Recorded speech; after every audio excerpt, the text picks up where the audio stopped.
I guess I should be working instead of playing ball in the hallway. Just these days, I'm feeling a little lonesome.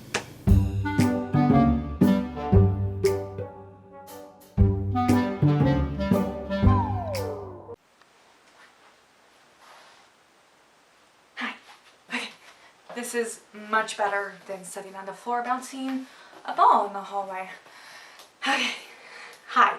My name is Ashley Carter, and I'm the archivist at Museum of the Bible. What does that mean?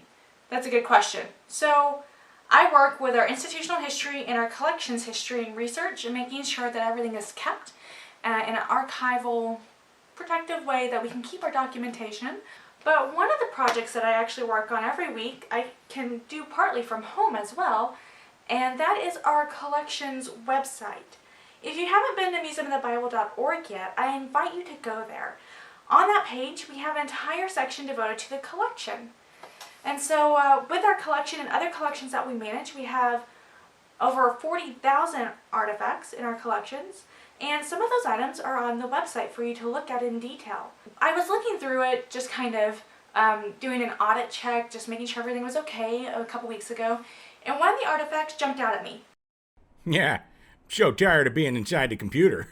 Gotta get out of here now. See ya, bye.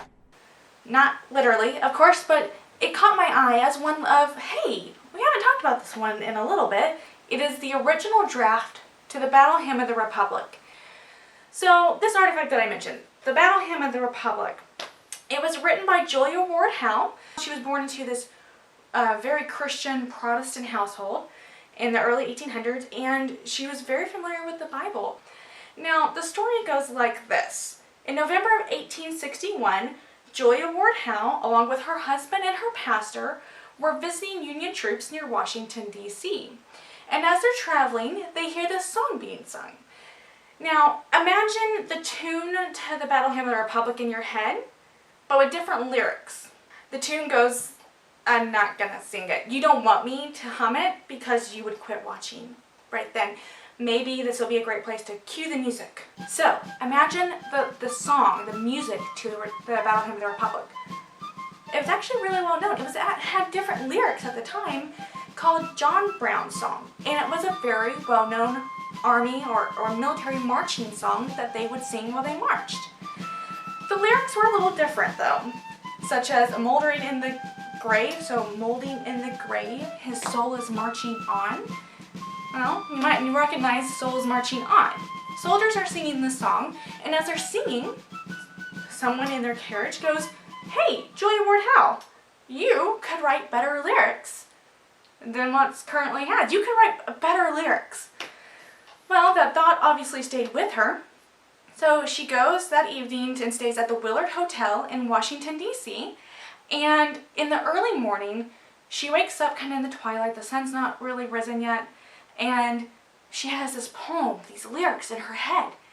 And so she jumps out of bed and she grabs the first thing she can find, which is a stub of a pen and a piece of paper, and she scribbles it down as fast as she can before she forgets this poem that's in her head.